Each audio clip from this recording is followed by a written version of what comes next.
I want to get to Himmler's massage therapist. Because you have a personal interest in well, no, I have a massage therapist myself. I mean, basically every other person in Provincetown is a massage therapist. It's sort of the welfare for gays in their middle years, I think, at this point. But here is a man. Well, I'll read a passage which actually made me laugh out loud because Himmler himself, again, probably one of the most despicable human beings in human history, but comes off as somewhat ridiculous in your book. But because these people were essentially ridiculous in many ways. You write, quote, there's an unforgettable description by the Italian journalist Curzio Malaparte of Himmler taking a sauna bath in Lapland surrounded by naked SS officers. This is a man whose hatred of homosexuality was intense, but getting together with lots of naked men in saunas was part of his, and I'm just, this is me, not him. That's not Ian. Anyway, here's the quote. He stood before us, the big toes of his flat feet oddly thrust upward, his short arms dangling. Little streams of perspiration gushed like little fountains from the tips of his fingers. Around his flabby breasts grew two little circles of hair, two halos of blonde hair. Perspiration gushed like milk from his nipples, unquote.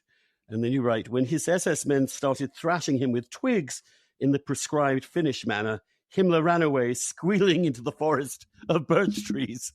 I mean, so how does the massage therapist of Himmler rationalize what he's doing?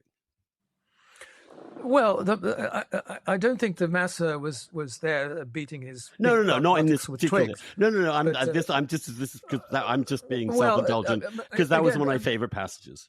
Well, one of the reasons it's funny, of course, is that it's precisely the pomposity of the Nazi spectacle. These very ordinary men swaggering around in absurd uniforms and pretending again to be God. I mean, that is innately ridiculous. And when these men take their clothes off and stand there in a sauna perspiring, there's nothing left of the aura of power, which is that's the strength of that scene, I think.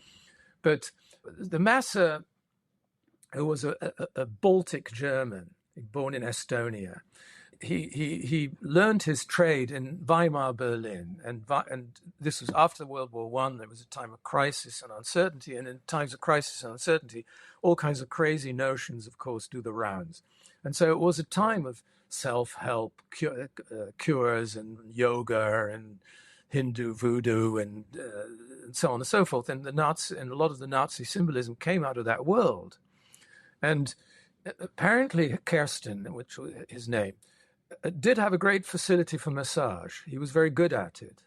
And Himmler suffered from horrible stomach cramps. And this reminded me of one of the best books written by a dictator, or a dictator's court, which is by Chairman Mao's doctor, Li Jisui. And he said everybody from Mao down had all kinds of terrible cramps and pains and aches and chronic headaches and stomach pains and so on. And these, of course, and he called it the communist disease. Of course, it's not the communist disease, it's the dictator's disease.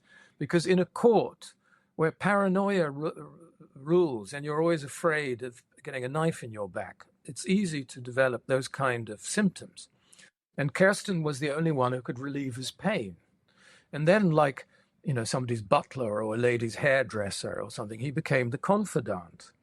And Himmler would talk to him in a way that he wouldn't talk to anybody else. And I think he was Kersten was a born concierge, a servant to the great and the powerful.